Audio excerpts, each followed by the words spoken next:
Ai, chuses, sabedes que teño aquí? Non sabes que teño aquí, Ti non sabes o que teño aquí, Pois, en efecto, o meu cartón de galleguidade.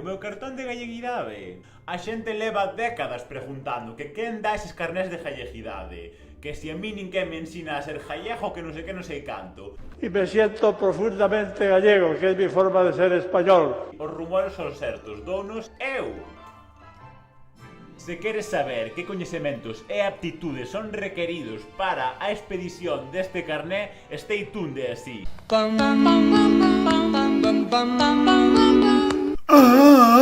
A ver, supoño que haberá así algunha xente que está un pouco fora de onda con isto dos carnés de galleguidade de aprender a ser gallego e así. Non sei moi ben cando empezou esta narración, mas Don Manuel se reivindicaba que a él ninguén lle ensinaba a ser gallego e así. Y me siento profundamente gallego, que es mi forma de ser español. Pero no le consiento a este señor que acaba de hablar que me dé lecciones de nada. E hoxe en día aínda se sigue muxir moito esta narrativa, sobre todo polo españolismo gallego de Twitter. Eu outro día ia paseando coa miña filla pola rúa e parou a recoller unha pataca frita do chan. Ao que eu respondín meténdolle semellante ostión que deixei no chan. Home, que porcallada é iso? Un rapaz veume e díxome: "Ai, eres un mal pai, tal, eso non se lle fai a un fillo, tal, non sei que." Ao que eu respostei: "Pero a ver, vasme vir ti a mí aquí a dicir que é ser bo ou mal pai? Eu son pai como quero, para algo da miña propiedade este ser." Pois máis ou menos esta é a enerxía desta expresión.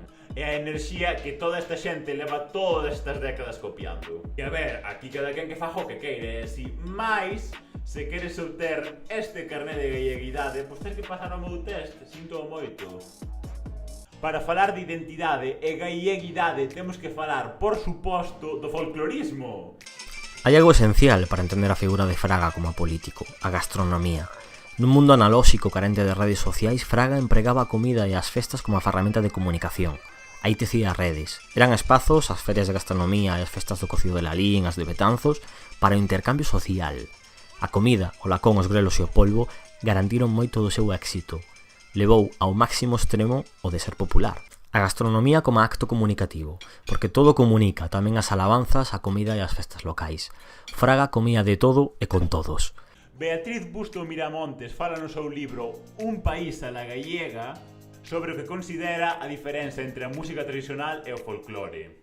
Desta diferenza di: por música tradicional entendo un fenómeno musical que se relaciona ca oralidade. Músicas tradicionais serían aquelas manifestacións musicais que estiveron en circulación en toda a comunidade dispósita deses saberes. Esa tradición oral producíase de maneira comunitaria na vida cotidiana das persoas. Danzar, cantar e inclusive tocar eran accións que se daban no encuadramento destas sesións colectivas. Era a forma pola cal, alén de traballar, se desfrutaba, se xogaba, se conversaba, se danzaba e, con certeza, se namoraba. Pola outra banda, entendo o folclore como un fenómeno urbano que olla e se inspira nese mundo preurbano para que, a partir da cidade, o resgatar, o manter, o conversar e o utilizar como elemento diferenciador da identidade.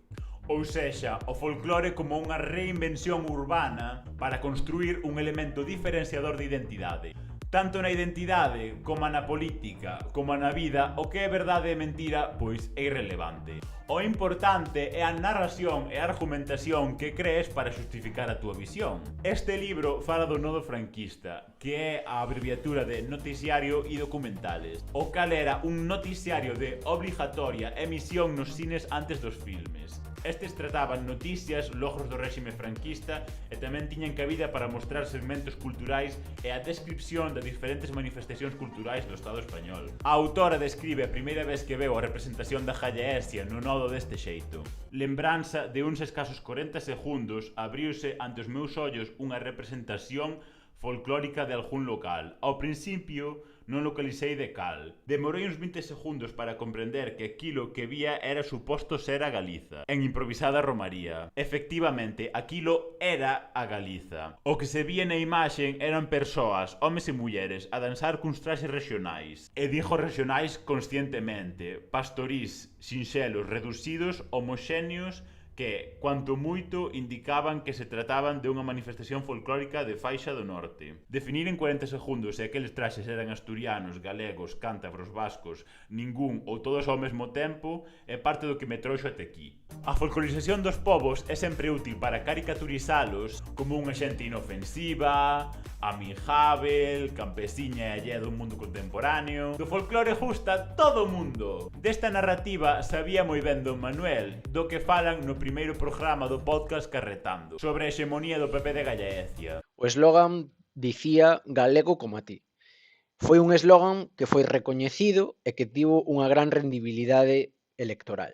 É que naquele momento aínda pesaba moito a idea de que, por decirlo de alguma maneira, o nacionalismo en Galicia tiña que ir collido da man do que eran as expresións nacionalistas de País Vasco e Cataluña, que aquí fundamentalmente non funcionaban en términos electorales. E, por tanto, nós o que quixemos decir con ese eslogan era: nós non vimos aquí galegos a enseñarvos que hai que facer para ser galegos, como vos enseñan outros, que vos din cando sodes vos galegos ou non. Nos vimos exactamente na línea contraria. Imos copiar de vos o que hai que facer para ser galegos. Vos sodes galegos e, por tanto, xa sabedes ser. Non temos por que explicárvolo. Ahora, o que temos que demostrarvos a vos é que fomos capaces de aprender e de imitarvos nese punto ao mesmo tempo que facemos o que sabemos facer, que é política. Este chauvinismo barateiro gallegueiro leva desde aquela intentando ser replicado por dúcias de forzas políticas. Mais en termos electorais, aínda ninguén lle saleu tan ben.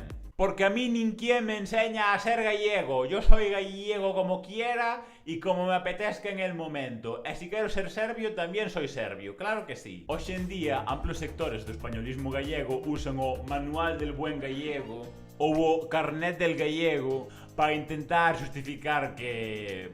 A ver, que vamos, que lle importa unha puta mierda eso de ser galleguito e del gallego e así. Que é totalmente lexítimo, ou seja, a mí tamén me importa unha puta mierda ser gallego e así, eu son europeo. A mí nadie me juzga, a mí nadie me dice como ser bueno nada, excepto eu, se queres conseguir este carnet de galleguidade. Lo que no pretendemos en ningún caso es que Galicia se parezca al Partido Popular de Galicia.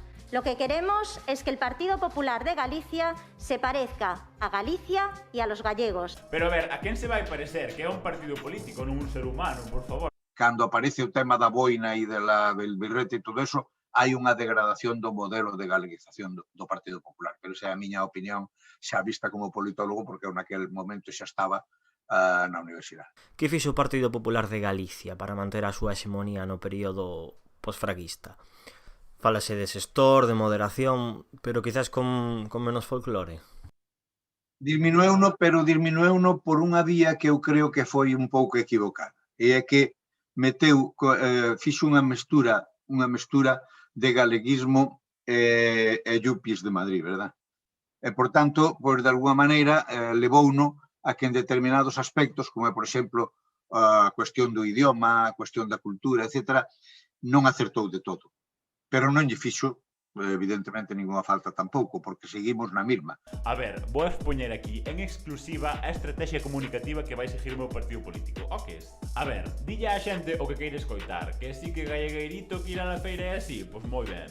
Que non che apetece escoitar a verdade? Pois eu te dixo que queires despois fajo ao meu xeito, vale? Bom, que este vídeo de como obter o famoso e aclamado carnet de galleguidade. Que eu son gallego como a ti. Farei unha edición limitada de camisolas de gallego como a ti. Gallego tú, gallego yo. A ver, as preguntas do test para obter o carnet de galleguidade son as seguintes. Sábelo hino? Te gusta la muiñeira? Te gusta la muiñeira esa? ¿Le botas jotas al café? Nada, é igual, pero sí que vos recomendo que lle botedes un ollo a un país a la gallega para ver como o réxime franquista utilizaba o folclore para legitimar o réxime, para crear as visións folclóricas e distorsionadas da realidade dos povos que estaban baixo o seu dominio e para mercantilizar a súa existencia. E escoitado o podcast Carretando, se vos interesa a ciencia e a narrativa política contemporánea. E o meu podcast hai Dio mío, onde falo de identidade localista e así, bueno, identidade en todos os xeitos, pero xeralmente localista. E a xente que me seguides en Patreon falademe, así se queredes que eu faja un carnet de galleguidade personalizado, e así, podo facerlo, si fallo, E ti se faz Patreon tamén chamando, se queres. Ala, abures, idea romaría e así, esperade que a xente que querades convencer lle faja efecto o café con jotas para que sexa así máis fácil de levar, vale? Se así, abures, chaos, chao, chao. Pois a la gallega.